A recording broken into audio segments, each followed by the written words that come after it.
Él fue el pastor que se convirtió en rey. El joven guerrero que mató a un gigante. David, el celebrado fundador del Israel moderno. Al menos así lo dice la tradición. Pero hay nuevas pruebas que cambian nuestra percepción de ese personaje legendario. Ese hombre era un maestro de la política, era un artista, un santo. Ahora historiadores y arqueólogos están desmitificando a este héroe bíblico. Sangre, agallas, engaño, traición, todo eso forma parte de la historia de David. El hombre que describen es tan diferente que no podemos evitar hacernos una pregunta. ¿Quién era el verdadero David?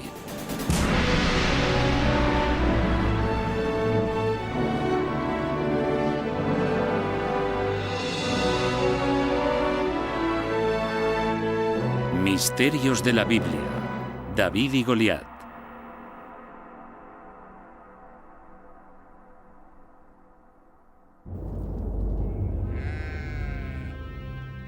Según la tradición, David vivió en el siglo X a.C., hace unos 3000 años.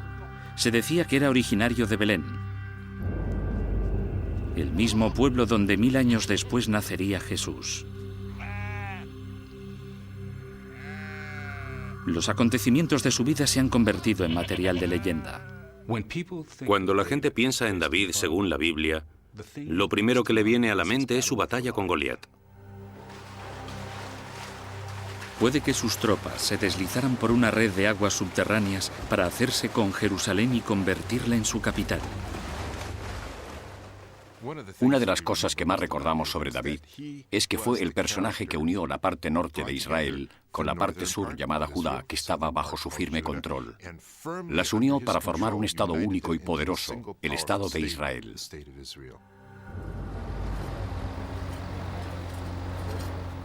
Su historia es famosa, pero los arqueólogos han encontrado pocas pruebas concretas de la existencia de David. Si no fuese por la Biblia, muy poca gente conocería su nombre. Sin la Biblia puede que ni siquiera hubiéramos sabido que existió la persona de David. Ciertamente, no sabríamos su nombre y no sabríamos casi nada sobre su vida. Pero todo eso cambió en 1993, en el momento en que una excavación arqueológica en la antigua ciudad de Dan, en el norte de Israel, terminaba por aquel año. Kila Cook era la supervisora. Aquel día en particular tenía que tomar algunas medidas y llevaba trabajando 1 hora y media. Entonces, desde el pie de la colina, retumbó una voz que dijo: «Kila, es hora de irse». Kila guardó sus cosas y bajando por la colina se detuvo a descansar. Finalmente llegué a un muro muy bajo. Tiré lo que llevaba en la mano izquierda e hice así mientras lo dejaba. Miré otra vez y había una piedra que no había visto antes. Tardé en reaccionar. Al inspeccionarla más atentamente, Kila descubrió algo increíble. Pensé que era una kuf, una de las letras del alfabeto hebreo y arameo, una de las pocas que puedo identificar fácilmente. Sabía que era una inscripción. No podía leerla, no sabía lo que ponía, pero las inscripciones de este tipo son muy poco comunes.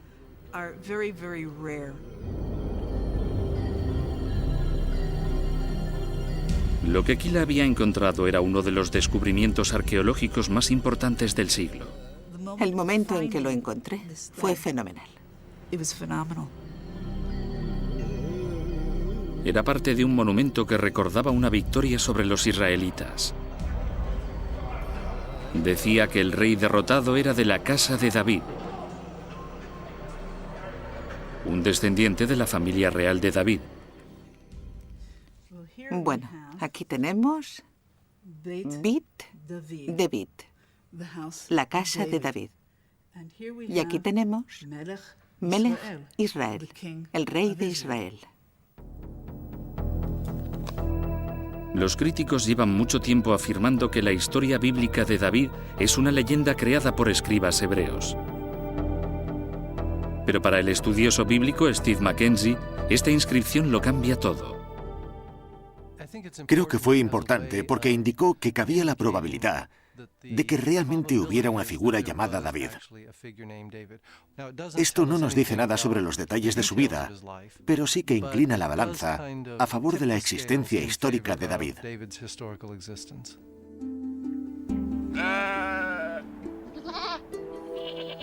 Pero si existía un rey como David, ¿qué tipo de hombre era? La Biblia lo describe como un pastor que llegó a convertirse en rey de todo Israel. Un joven guerrero que se hizo un nombre al luchar contra un gigante.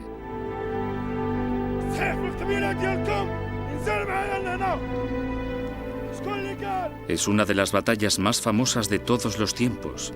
El joven pastor israelita contra Goliat, defensor de los enemigos de los israelitas, los filisteos. ¿Pero encaja bien la imagen bíblica con la realidad histórica?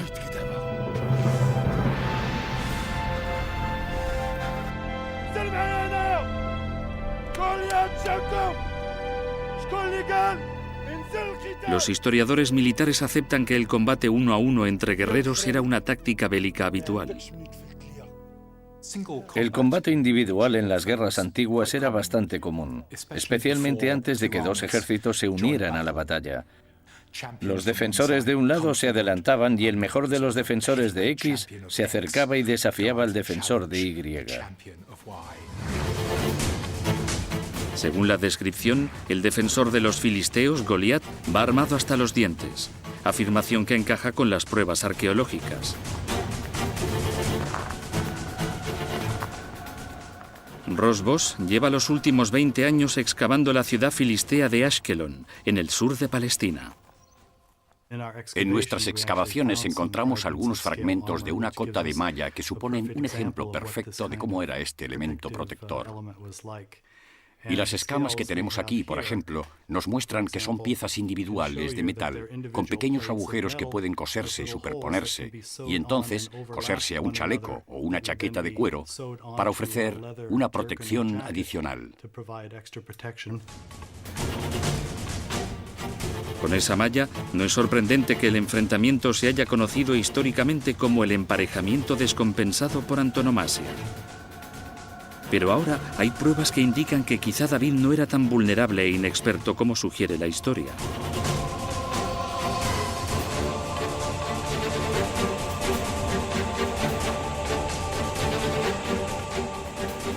La Biblia dice que David se negaba a llevar armadura al campo de batalla. Eso le permitiría ser más ágil que su oponente. Especialmente porque se cree que la armadura de Goliat pesaba más de 60 kilos. David no lleva armadura. Goliat se dobla bajo el peso de la suya. Goliat no para de decirle a David, vamos, vamos, vamos. ¿Por qué le dice, vamos, acércate? Porque no puede atrapar a David, que baila alrededor de Goliat. Es inalcanzable. De hecho, el tamaño de Goliat pudo haber jugado en su contra. Se le describe como un gigante, un hombre de entre 2,5 metros y 3 metros. La medicina moderna puede explicar a qué se debía la gran altura de Goliat, que a su vez escondía una gran debilidad.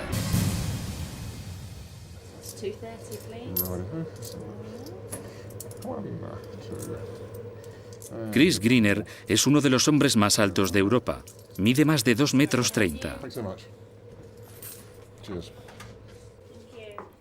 Cuando dejé la escuela primaria a los 10 años era más alto que la mayoría de los profesores. Por supuesto, era el alumno más alto, no hay ni que decirlo. Cuando dejé el colegio medía unos 2 metros y 7 años más tarde, cuando me nombraron el hombre más alto de Gran Bretaña, medía 2,25 metros, así que en 7 años crecí 25 centímetros. Los médicos tienen un nombre para la enfermedad de Chris, gigantismo acromegálico. Chris ha viajado hasta Oxford, en Inglaterra, para reunirse con uno de sus antiguos médicos. Hola, Chris. Hola, John, ¿cómo estás? Bien, ¿y tú? Bien. Me alegra mucho verte. Han pasado algunos años, ¿verdad? Sí, sí. Pasa. El causante del gigantismo es un tumor en la pituitaria que segrega demasiada hormona del crecimiento, la cual circula por la sangre y hace que los huesos crezcan hasta tener una longitud excesiva. El gigantismo es muy poco frecuente y en el Reino Unido no hay datos exactos, pero diría que se puede contar con los dedos de las manos las personas que son gigantes. Los expertos conocen esta enfermedad desde finales del siglo XIX, pero creen que se da desde hace mucho más tiempo. Creo que sucede desde tiempos inmemoriales, porque retrocedemos mucho cuando hablamos de Goliat. La altura de Goliat seguramente sería el resultado del gigantismo y de un tumor que segrega demasiada hormona del crecimiento. No hay nada más que cause tal tamaño.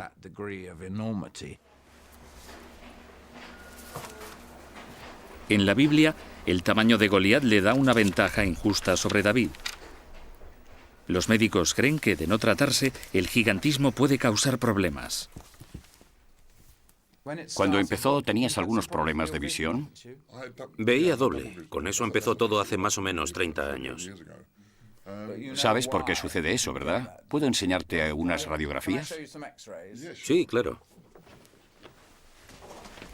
Cuando el tumor de la pituitaria crece, empieza a presionar el nervio óptico. Esta es una pituitaria de tamaño normal que no toca el nervio óptico, como puedes ver. Sí, sí. Mientras que este paciente en particular tiene un gran tumor en la pituitaria, como puedes ver aquí. Si crece hacia el lado, puede sufrir visión doble. Pero si sube así, pierdes campo de visión. No puedes ver lo que sucede a los lados de tus ojos.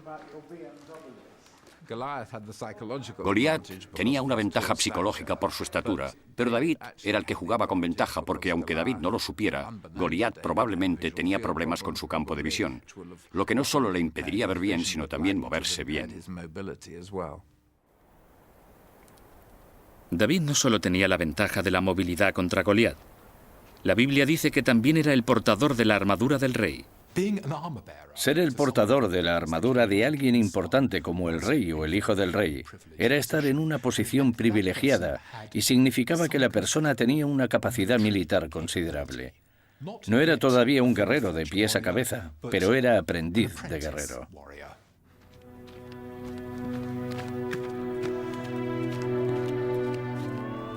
Nadie niega que David se enfrentara a Goliat con solo una honda como arma. Según eso, ¿no era rival para la espada y la lanza del gigante?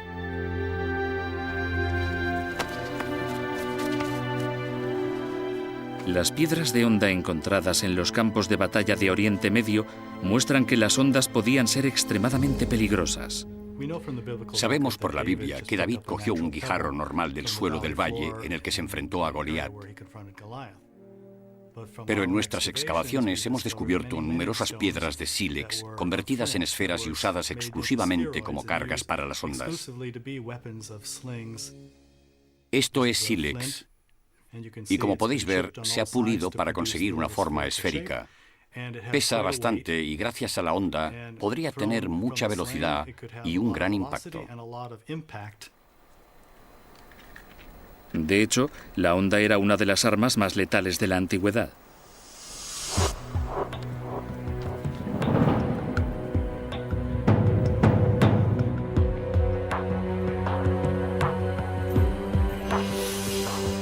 Alan Birbeck es un experto en balística de la Universidad de Glasgow.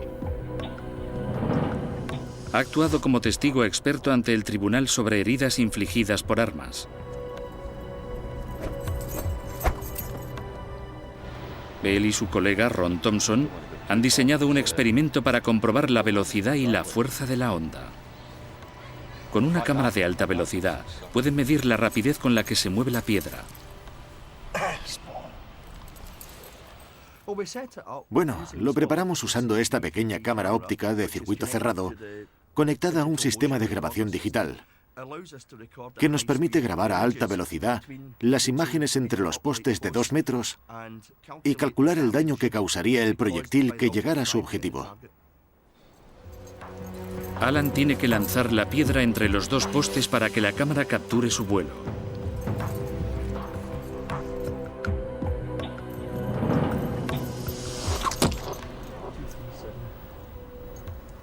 1, 2, 3, 4, 5, 6, 7, 8. Los cálculos finales muestran lo mortales que pueden ser las ondas. Ron descubrió que la piedra alcanzaba los 30 metros por segundo, unos 108 kilómetros por hora. Los resultados son sorprendentes. Suponiendo que sea lo suficientemente pesado, tendría una energía cinética, una energía de impacto similar a la de la flecha de un arco medieval o incluso a la de una bala moderna del calibre 22. Atraviesan los tejidos blandos, rompen huesos y posiblemente podrían penetrar también en ellos. Y si dieran en el lugar correcto, podrían ser letales. Cuando David y Goliat se encontraron en la batalla, era el pastor, no el gigante, el que tenía ventaja.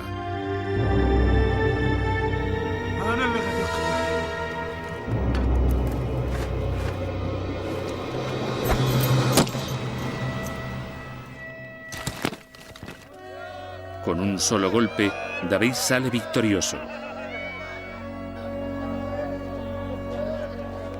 El último acto revela que conocía bien las tradiciones de la batalla de su época.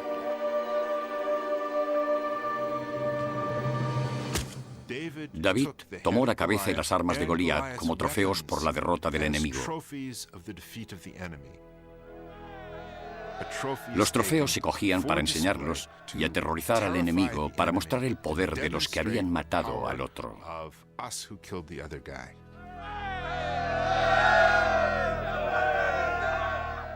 Hay más en la batalla de David y Goliat de lo que salta a la vista. Y así sucede con prácticamente todo lo que se refiere a este hombre. Las últimas investigaciones muestran que era más despiadado y ambicioso de lo que indica la Biblia.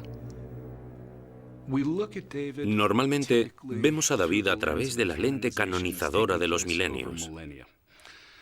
Y así, David se convierte en una especie de santo. Pero el David histórico es un personaje dispuesto a correr riesgos. No llegó al poder sin pisar a un montón de gente por el camino.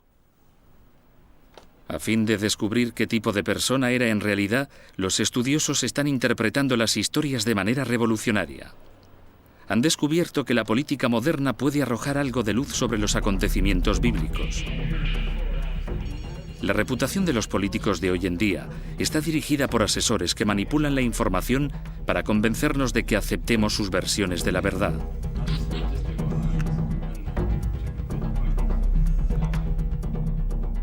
El historiador Steve Mackenzie cree que lo mismo pudo ocurrir con los escritores bíblicos. Los escritores bíblicos se parecen a los asesores de imagen.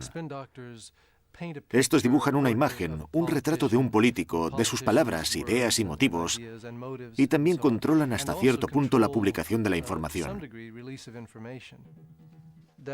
Ese habría sido también el caso, o incluso más flagrante, en el mundo antiguo, en el que no había periódicos. Para llegar al David oculto, los historiadores creen que es imprescindible no creer el relato bíblico al pie de la letra.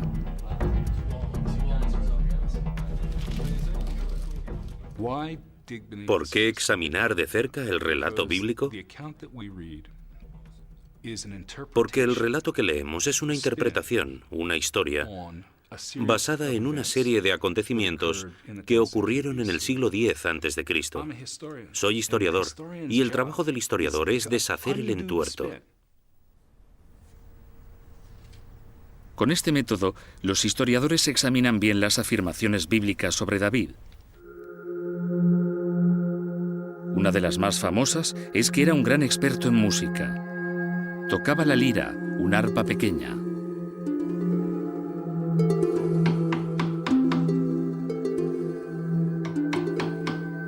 Bo Lauergren es experto en la recreación de instrumentos musicales del mundo antiguo. Aunque no ha sobrevivido ninguna lira de la época de David en Israel, las ilustraciones contemporáneas de Egipto le han dado a Bo los detalles suficientes para recrear el tipo de lira que cree que podía tocar David. La lira de David probablemente se parecía a esta maqueta que tengo aquí. Está totalmente hecha de madera, brazos de madera curvados, cuerpo de madera, El orificio del fondo es la abertura de resonancia. Tiene puente de madera y clavijas hechas de algún tipo de cuerda. Es difícil saber exactamente cómo habría sonado la lira de David. Depende de muchas cosas. Por ejemplo, la composición de las cuerdas. ¿Era tripa? ¿Era lino o qué era? El grosor de la cuerda y la tensión al girar la clavija aquí arriba.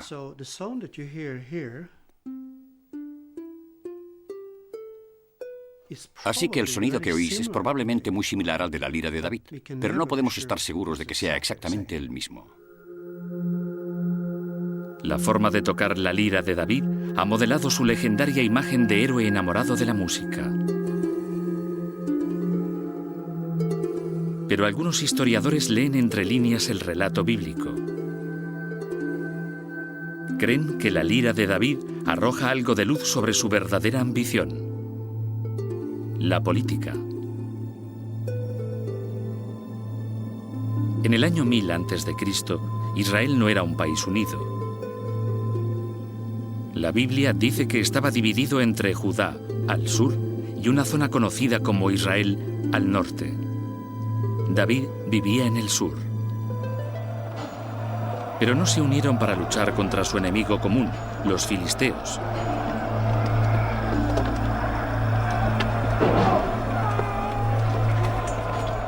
Israel había escogido a un rey para liderar aquellas batallas continuas. La Biblia lo llama Saúl. Era conocido por ser un gran guerrero con muy mal humor. David fue llevado a la corte para tocar ante él. Se dice que su música levantó el ánimo de Saúl.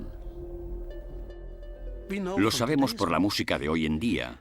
La música puede tener una gran influencia en nuestra vida emocional. Podemos escuchar música excitante, también música relajante. Es muy probable que eso también ocurriera en la época del rey David.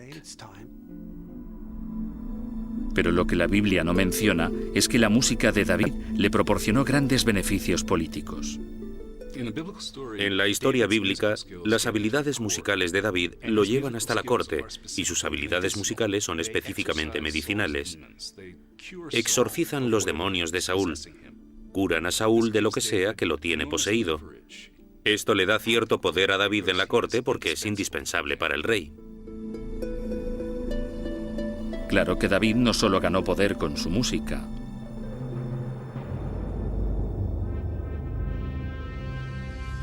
El pastorcillo se estaba convirtiendo en un hombre. La batalla contra Goliat lo convirtió en un héroe. La gente incluso empezó a decir que David era mejor que el rey Saúl. Al sentirse amenazado, Saúl empezó a intentar quitarle la vida a David.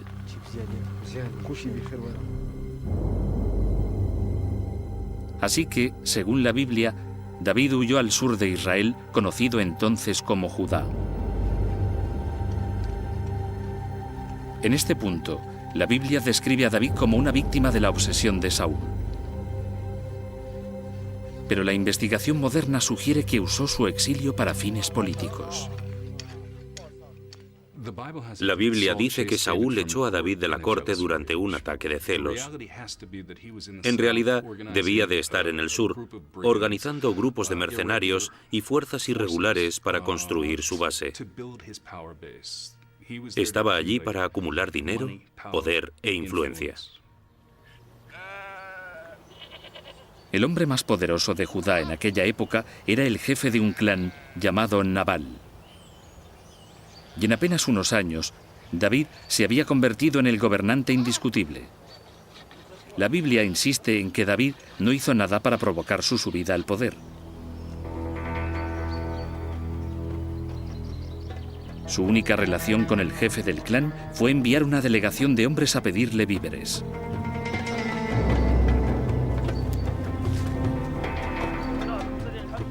Parece que Nabal se negó. Cuando los hombres volvieron con las manos vacías, un David enfurecido amenazó con matar a Nabal. Pero antes de que pudiera actuar, la Biblia dice que Nabal fue derribado por Dios. David ocupó su posición de hombre más importante de Judá. Los estudiosos creen que el relato de la Biblia es demasiado conveniente. Es difícil no sospechar, al leer esa historia, que David pudo estar involucrado en la muerte de Nabal, simplemente porque tenía mucho que ganar. De hecho, ganó mucho cuando Nabal desapareció de su camino. Es un patrón que se vuelve cada vez más familiar mientras progresa la carrera de David. Habrá una serie de muertes de personajes importantes, un rastro de cuerpos en el camino de David hasta el trono. Y en todos los casos, David es el principal beneficiario. Si leemos atentamente el texto bíblico, vemos que David en realidad no era el que la tradición había dibujado. No era el David de Miguel Ángel. Era un ser humano real con problemas y las ideas claras. Tenía que luchar para conseguir poder. De acuerdo con la Biblia, David gana poder. Sustituye a Saúl como rey de Israel, después de que Saúl encuentre la muerte en el campo de batalla.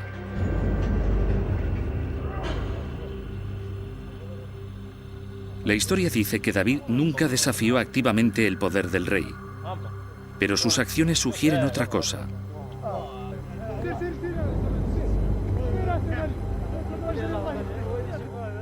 Con un movimiento sorprendente, David empieza a trabajar con los enemigos del rey Saúl, los filisteos.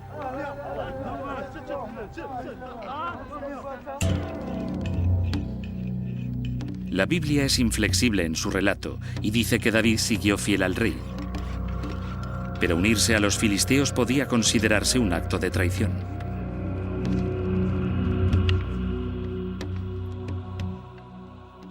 La alianza de David con los filisteos abrió un nuevo frente contra Saúl. El país del sur se volvió hostil hacia Saúl de una manera impensable antes de que David llegara allí. Saúl consiguió resistir a los filisteos durante un tiempo, pero los estudiosos creen que la alianza de estos con David se volvió contra el rey. Cuando tuvo que enfrentarse a los filisteos al oeste y a David al sur, aquello condujo a su desaparición, lo debilitó. Creo que David fue la persona que inclinó la balanza y causó la derrota definitiva de Saúl.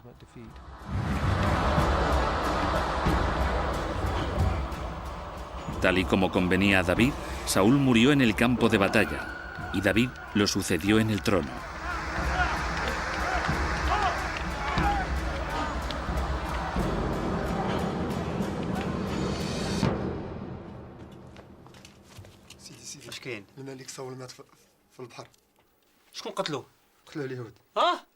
Es sospechoso, pero la Biblia insiste en que David no jugó ningún papel en la muerte de Saúl.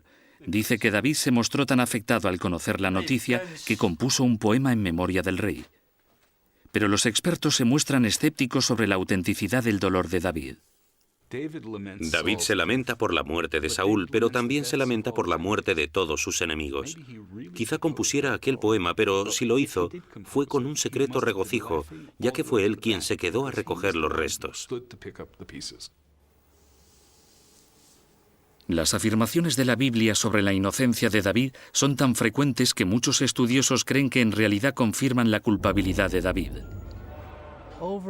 Una y otra vez, el autor parece hacer hincapié en que David no tuvo nada que ver con la muerte de Saúl.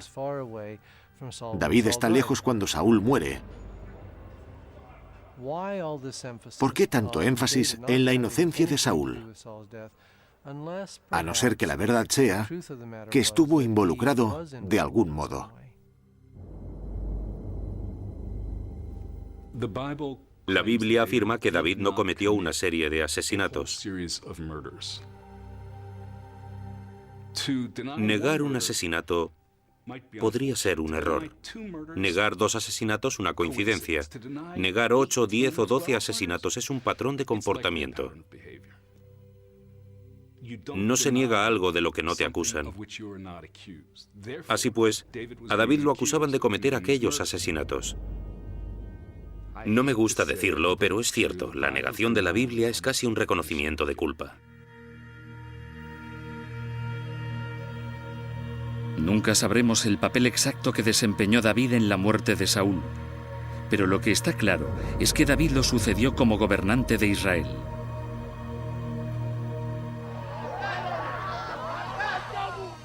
Es un momento decisivo en la historia de David.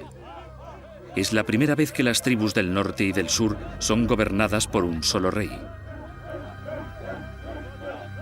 Según la Biblia, David empieza a unificar formalmente las dos regiones, acción por la que será recordado y celebrado durante siglos. Pero esta nación unificada necesita un nuevo corazón, una nueva capital para satisfacer tanto al norte como al sur. Así que David escoge una insignificante fortaleza que está aproximadamente en el centro del territorio. Llama a esta nueva base Ciudad de David. Nosotros la conocemos por otro nombre, Jerusalén.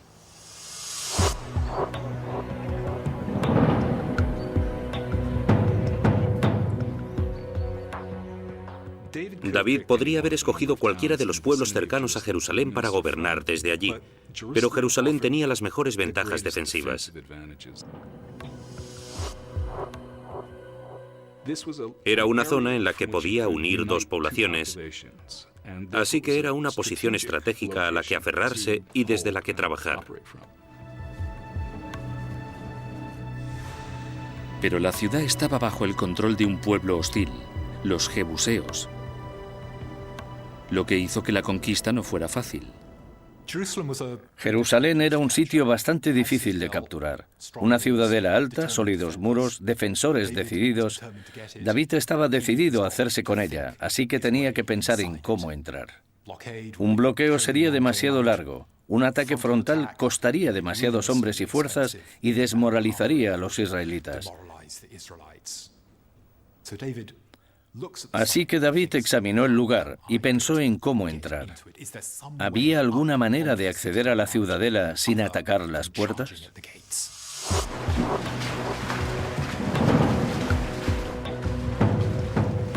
Se dice que David conquistó la ciudad con un ataque sorpresa a través del sistema de suministro de agua de la ciudad.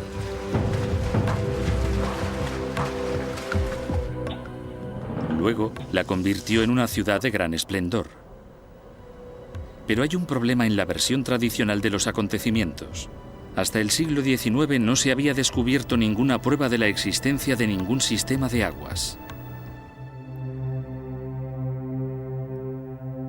El primer indicio interesante se descubrió en 1867, cuando se encontró un profundo pozo de agua bajo Jerusalén. Hoy en día, los guías llevan a los turistas a este lugar. Un explorador británico, el capitán Charles Warren, llegó a esta zona. Empezó a explorar la fuente de Gihon, que está bajo mis pies, a 13 metros. En el fondo de este pozo está la fuente de Gihon. Warren, el capitán Charles Warren y su ayudante Birtles entraron en la fuente. Anduvieron de rodillas y entraron en esta zona de alrededor. Y Warren se dijo, «Atención, he descubierto el túnel usado por el rey David para conquistar la ciudad». Un descubrimiento emocionante, pero con un problema. Nadie podía fechar el túnel. Los fragmentos de cerámica necesarios para hacerlo se habían perdido accidentalmente. Pero un segundo descubrimiento en 1996 por parte del arqueólogo israelí Ronnie Reich proporcionó los importantes datos que faltaban. Empezamos hace más o menos 8 años. Empezamos con 8 o 9 metros en el antiguo vertedero de la ciudad. Y entonces descubrimos estas construcciones hechas con enormes piedras. Cada una de estas piedras pesa entre 2 y 3 toneladas. Las piedras formaban parte de una enorme fortificación que vigilaba la entrada del pozo de Warren. Cerca de ellas, Ronnie Reich encontró trozos de cerámica antigua esenciales para poder fechar los túneles.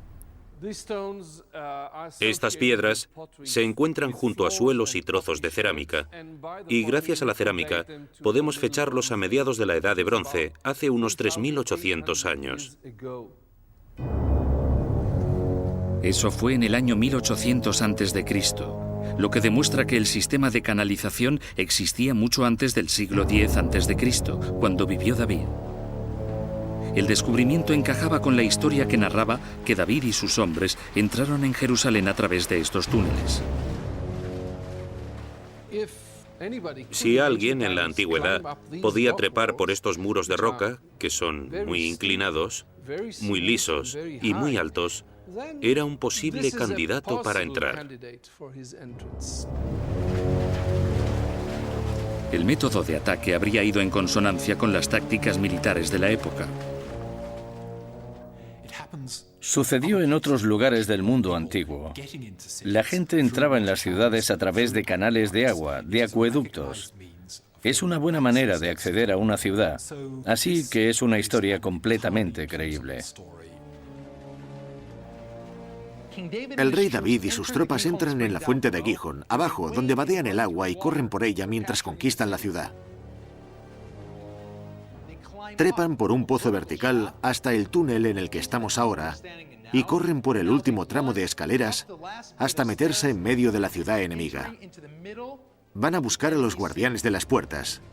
Les cortan el cuello, abren las puertas y algunos destacamentos de tropas israelitas entran en la ciudad.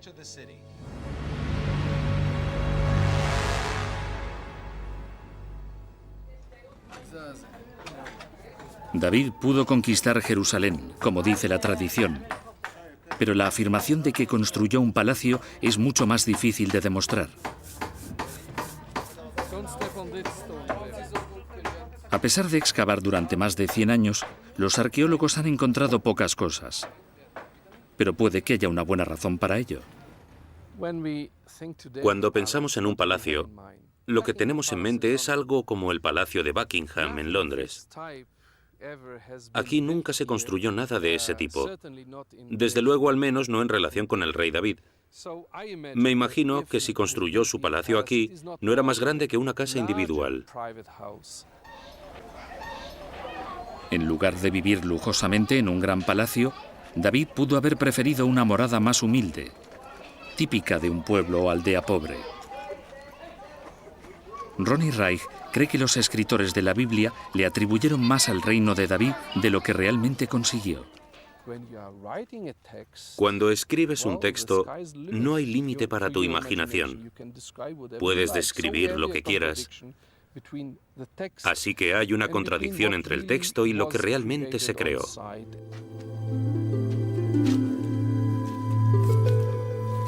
A través del relato de su ascenso al poder, la Biblia se preocupa mucho por proteger la imagen de David.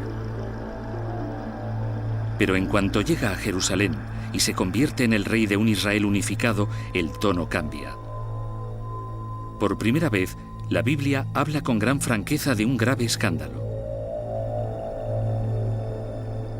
Un misterio que los estudiosos empiezan a resolver ahora.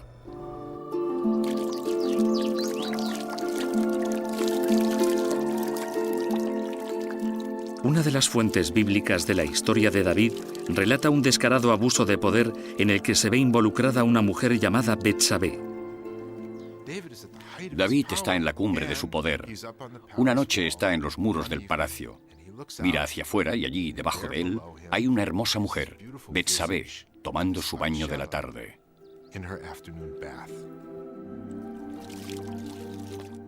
Traedme a Betsabé. Betsabé llega al palacio y antes de darse cuenta es seducida y se queda embarazada.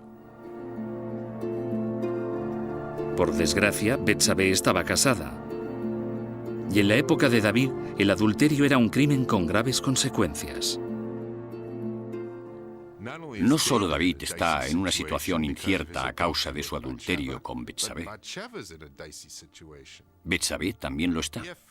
Si ha cometido adulterio y puede demostrarse, estará en un aprieto porque podrían lapidarla. La Biblia también es sincera con la manera en la que David trata al marido de Betsabé. El narrador hace que David haga venir al marido de Betsabé de la guerra en un intento de hacerle cohabitar con su esposa para poder decir que el niño que nacerá es realmente hijo de Betsabé y Urías, su marido. Pero no funciona.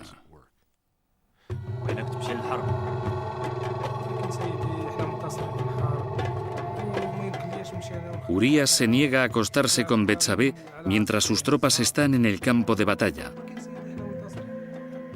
Aunque su plan falla, la historia dice que a David pronto se le ocurre otro.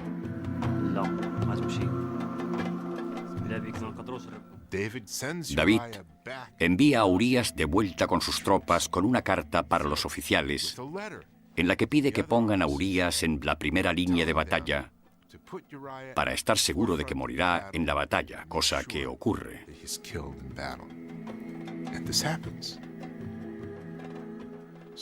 Así que David es culpable de adulterio y de asesinato.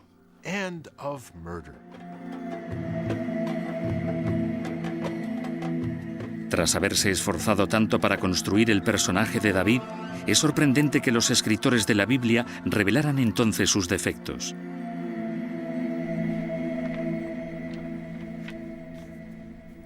Steve Mackenzie cree que es una de las ocasiones en las que los autores no tuvieron la última palabra. La historia de Betsabé es una especie de misterio, porque es muy diferente de todo lo que la rodea. Después de que los escritores describieran a David, apareció alguien e incluyó la historia de Betsabé en esa obra. No se sabe cuáles fueron los motivos exactos de aquella persona para incluir la historia de Betsabé. Quizás fuese una manera de decir que eso es lo que ocurre cuando se tiene un rey con un poder supremo, que comete errores. Lo irónico es que me encanta la historia de Betsabé. Puede que sea mi parte favorita porque en ella no aparece David el inocente, sino el David culpable de adulterio, que tiene defectos, pero que es el David con el que nos identificamos.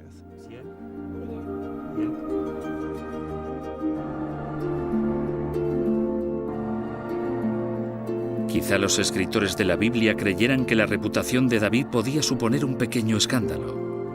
Después de todo, había conseguido algo que parecía una hazaña imposible, la unificación de Israel. Lo irónico es que los estudiosos actuales no están muy seguros de que David unificara realmente el país.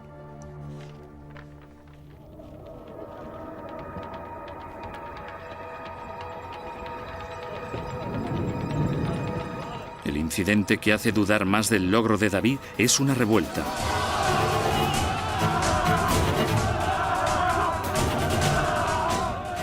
Encabezada por el mismísimo hijo del rey, Absalón.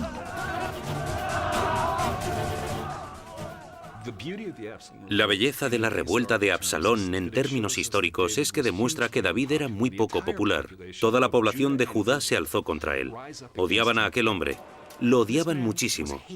Y probablemente él no tenía un gran control sobre el país en aquel momento. La Biblia le quita importancia a la revuelta, atribuyéndolo todo, en un giro bastante moderno, a sus pocas habilidades como padre. Sugiere que la indulgencia de David hacia sus hijos fue lo que permitió que Absalón se rebelara.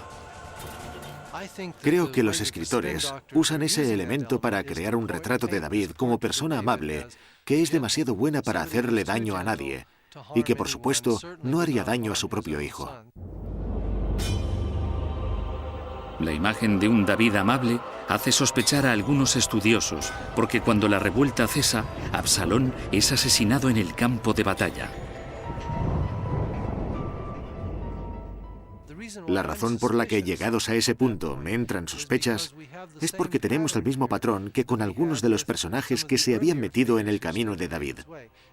Alguien muere violentamente y el texto intenta por todos los medios demostrar que David no tuvo nada que ver y que cuando lo descubre se lamenta amargamente. Es exactamente lo que le ocurre a Absalón y por eso creo que David es el único responsable de su muerte. La muerte de Absalón es un buen indicio de cómo David se aferró al poder. La historia bíblica describe la unificación de Israel como un proceso electivo. La gente se unió y eligió a David para que fuera su rey. En realidad, él fue más un conquistador que un cargo electo. Gobernó por la fuerza. Unió a la gente únicamente con las armas.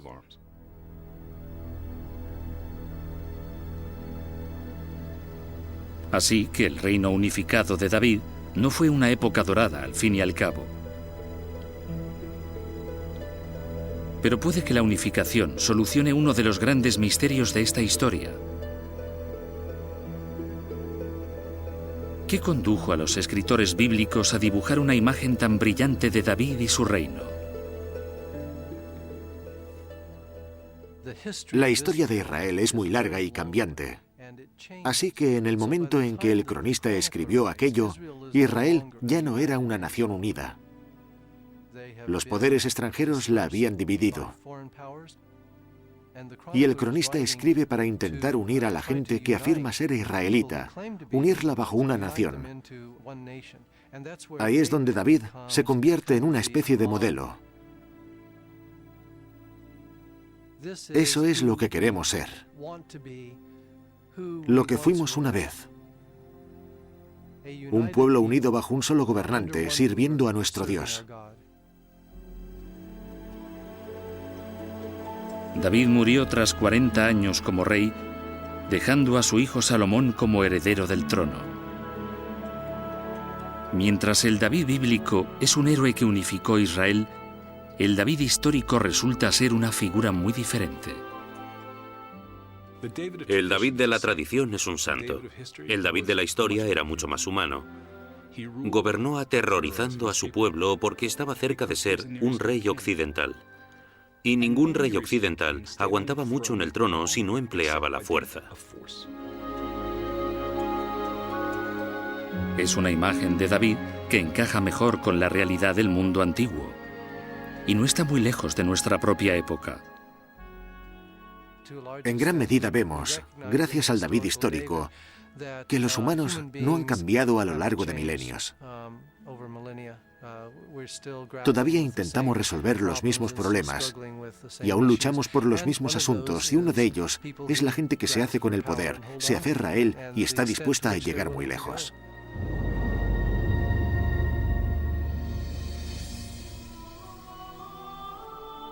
David tenía probablemente todos los defectos de los ambiciosos y los poderosos. Quizá esos defectos resten mérito a su imagen de héroe bíblico. Pero sin ellos, quizá nunca habría conseguido un lugar en la historia.